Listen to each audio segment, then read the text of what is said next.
Ai nhắn tin cho anh nhiều vậy? Anh không xem hả? À, tin nhắn chăm sóc khách hàng đó mà. Mấy hôm nay nhắn tin cho anh liên tục à. Đó, em thấy chưa? Chưa gì để gọi nữa rồi nè. Anh phải đi chửi cho một trận mới được. Alo. Anh yêu à, anh đang làm gì đó? Anh đang ăn cơm với con vợ xấu xí của anh. Có nhớ cuộc hẹn hôm nay không? Em yên tâm đi. Xíu nữa anh qua chở em đi shopping. Hả?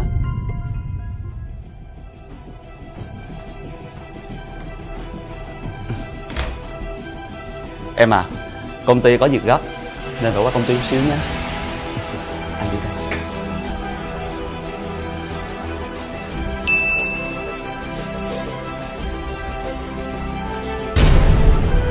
Tại sao anh ấy lại làm vậy với mình? Chẳng lẽ mình xấu xí lắm hay sao?